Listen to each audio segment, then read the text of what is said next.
The FSD 12.3.3 is here now. We have been driving it all week and have some observations to share. On top of all is autonomous driving is truly in serious contention, if and only when it makes the human driver completely redundant. Industry speak, that's level 5 to the least. When the driver is absolutely not needed, and until then it's all but work in progress. This is by no means to undermine the work that's going into it or its achievements to get where it is today. But to me, it means little of substance as long as human supervision is mandatory. There are, however, some factors that indicate good progress which we will like to hail and celebrate. The ability of the car to see the way humans can't, react early, and negotiate very difficult driving decisions are all praiseworthy.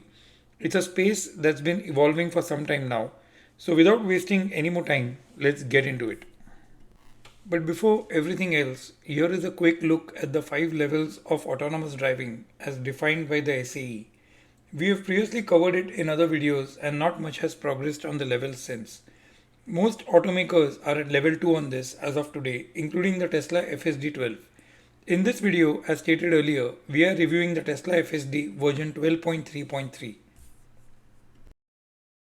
At its top layer, FSD offers user profiles to select.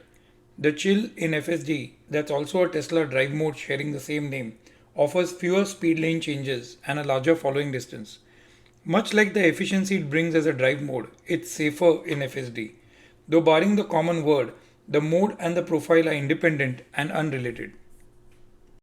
The FSD profiles are primarily centered around frequency of lane changes and the length of the following distances the system would maintain. Two additional profiles in FSD, the average profile that brings medium following distances than chill, and an assertive mode that offers even smaller following distances and more frequent lane changes make the top level profile settings.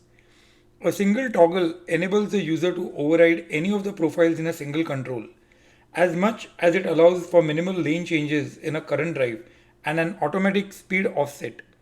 The system also offers a lane change notification in the form of a chime, a vibrate, or both, which can also be switched off. The system as such performs nearly like a human driver, at least in regular driving conditions, and marks a major improvement over the version 11.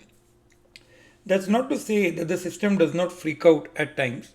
We saw it make significant errors, which we will describe in a moment. It certainly calls for a very attentive driver, but its change of lanes and other driving attributes are still the best of all we have seen until this day. We saw some major slippages, and these are important to note too, along with some other shortcomings. Generally speaking, several of the FSD 12 maneuvers are slow in comparison to human drivers and can take plenty of time, while its reactions post major decisions are over aggressive in comparison to most human drivers. These conflicting points we feel can cause discomfort and barriers to acceptance. It's like it's doing tasks slower than normal and moving way too aggressively when it's sure. I was told that this will get better, but for now it needs to be on record. By good driving practices, lane changes are prohibited at least 100 feet around crosswalks. The FSD 12 seemed to totally ignore this and actually change lanes right in the middle of an intersection. That was a single occasion though. We are not comparing it here with human drivers who err frequently on this, but as a robust system, we would expect it to be alert to this basic rule. At least on one occasion, it completely failed a U-turn and randomly handed the control back to me, in a fairly awkward position occupying two lanes and in a slightly horizontal state. On another occasion, it got so cautious of two bicycles in the bike lane that it partially drove over the yellow lane marking the center left lane. These are things one would fairly expect a technology to not flounder upon. I also saw it take strange positions inside the lanes, aligning to the right and likes. All the signs of a system that's in the making still. Generally speaking, autonomous driving features at whatever level appear to make drivers complacent. I observed the system doing very well even with slightly misrepresented road signs. This is surely not consistent though. Some complex urban conditions like vast intersections in big cities currently don't appear within the FSD capacities. I may be wrong on this and surely many would disagree, but these are just my thoughts. I have queried on numerous occasions and various forums, but the opacity surrounding the legal liability persists. I assume it to be on the driver by default for now, but nobody really seems aware. A system like this naturally relies on the surrounding infrastructure, and a shortfall or deficiency in that could also impact it.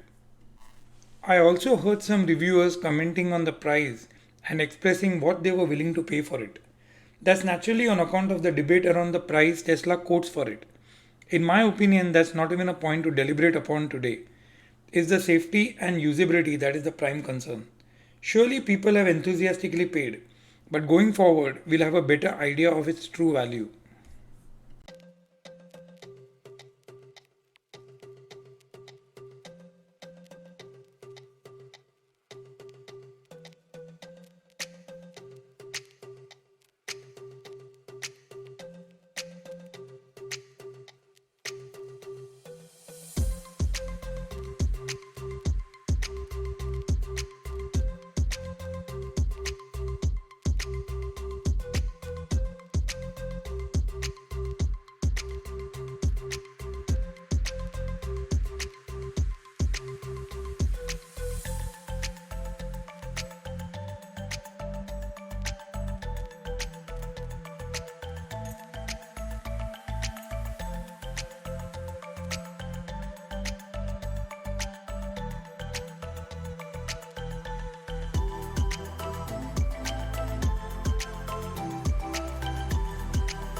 So, as we saw in a hands on experience, the system is indeed impressive, but certainly nowhere close to the point of becoming valuable on its stated final goals.